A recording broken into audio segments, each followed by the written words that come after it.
Ang ganda. Kasada ba dahil?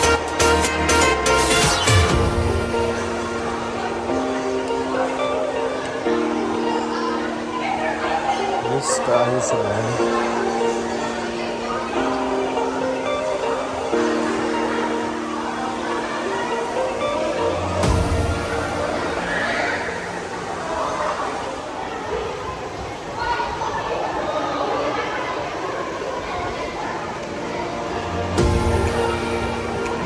Really nice here.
peace be upon him, revived 4 dead. They were Eleazar, who was his friend, the old woman's son, Al-Asher's daughter, and Sam, son of Noah. His friend Eleazar fell sick, and his sister sent him a message saying, "Your friend is dying." So the prophet Isa, peace be upon him, set out for him. He was 3 days far from his friend. When he arrived, he found that he had already died. The prophet Isa said, "Lead me to his grave." He was led to the grave, and there he asked God to resurrect his friend. Allah Almighty resurrected him, and he got out alive from his grave, and he lived, and he had children.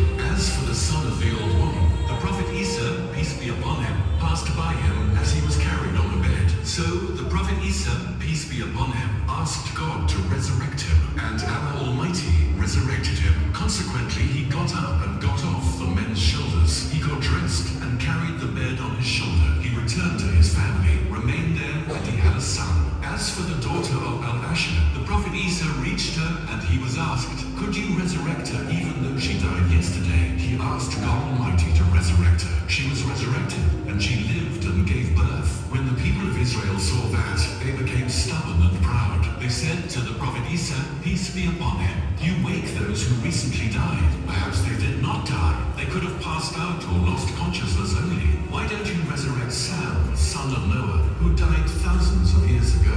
The prophet Isa, peace be upon him, went with those who asked him to the tomb of Sam, son of Noah, and he supplicated to his Lord. As a result, the earth was divided, and Noah's son came out. His head was white. The prophet Jesus, peace be upon him, said to him, "How could your head turn white when there was no old age at your time?" Sam, son of Noah, said, "O soul of Allah, when you called on me, Allah gathered my joints and bones, and he recreated me. And when you called me on the second time, my soul returned to me. Yet when you called on me the third time, I was scared that it could be the judgment day, so my head turned white. An angel came to me and said, 'This is Isa calling on you to support his statement. O soul of Allah, ask your Lord to return me to the afterlife. I have no wish to remain in this life.' And he said to people, 'Believe him. He is a prophet.' Some people believed him, while others disbelieved him, saying that it was nothing but magic. Then the prophet Isa, peace be upon him, said to Sam, son of Noah, 'Die.'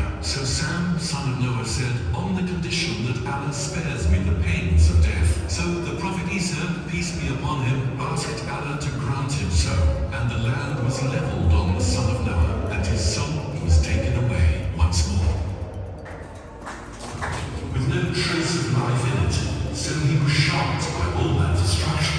Amidst the shock, he imagined what the village looked like when it had life in the past, when life was filling the people of the land.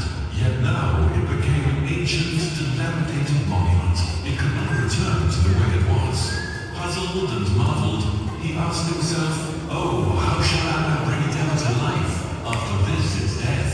Puzzled and marveled, he asked himself, "Can this desolate land become full and return to life after its death?" Uzair, peace be upon him, felt lonely. Silence engulfed the village, so he went to a place where he could rest after the suffering of travel, and where he could see good scenery. He tied his donkey next to him, and put his food and drink next to him. He lied down to rest from exhaustion and overthinking. He was wondering how life could return to that village, and he surrendered to a deep sleep. From this wonder, the miracle of God was on its way to Uzair. He said, "Oh, that desire and passion, O Lord, show me how you revive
In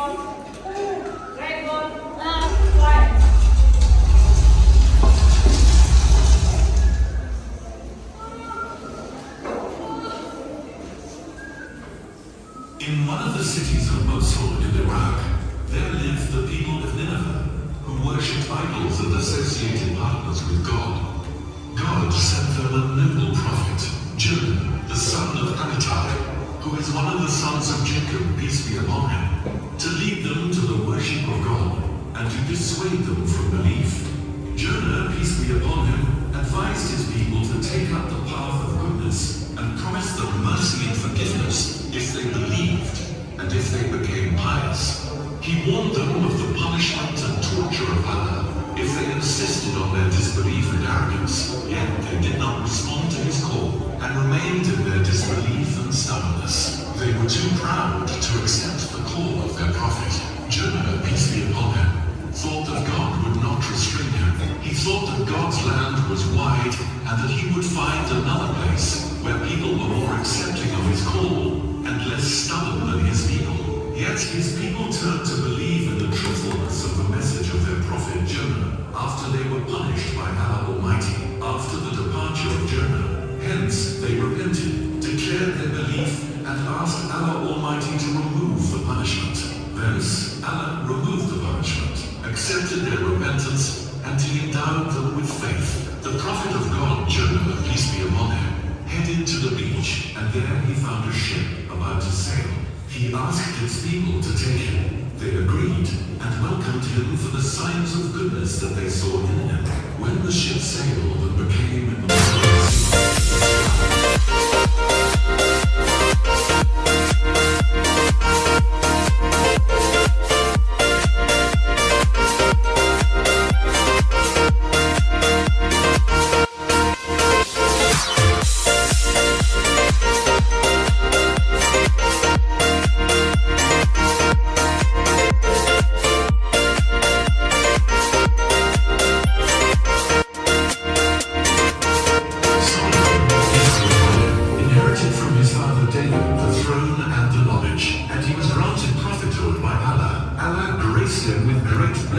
and numerous miracles. He subjected the wind, birds, and jinn to him, and he gave him what he had not given kings and other powerful figures. He was taught the language of the birds and animals, so he was a thankful servant of Allah, and he used his blessings in reformation and construction. Solomon led his grand army, which included soldiers from jinn, humans, and birds. They were all walking in organized successive lines, headed by the prophet of Allah, King Solomon. King Solomon, in the pompousness of his rule, in a great procession, the like of which people never saw. The great army moved in its power and magnitude, with the sound of the army's feet filling the horizon, until it approached a valley that had a lot of ants. The greatness of Allah Almighty was manifest there, as he supported his prophet with an extraordinary miracle. That is when he heard the voice of an ant amidst that great army, and the huge noise coming from the movement of that formidable army. Solomon, peace be upon him, heard an ant addressing the ants, calling on them, saying, "O ants, hurry into your abodes, so that the feet of Solomon's army would not unintentionally and obliviously crush you." She instructed them to go into their houses and take refuge in them from the army of Solomon, so that they would not be crushed. That is as the bodies of ants are breakable like glass. She found the excuse for that great army, as they could have never sensed their presence, due to their small size and invisibility, amidst the movement of an army like the army of Solomon. An incredibly tiny ant took the initiative to advise its fellows and warn them of an approaching danger, armed with the spirit of courage, wisdom, and initiative. Solomon felt the greatness of the miracle that God blessed him with when he heard a small ant, which could not be seen by the naked eye under the ground, and understand its language when it advised its fellows and warned them against the army of Solomon. The holy prophet smiled happily, being pleased with the wisdom and prudence of the ant. He led his army away from the valley, and he called on his Lord to inspire, to give thanks to for that great blessing.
responded firmly and confidently, "No, my Lord will guide me." The sea with its raging waves was before them. Behind them was the army of the Pharaoh, their enemy, in all their weapons and equipment.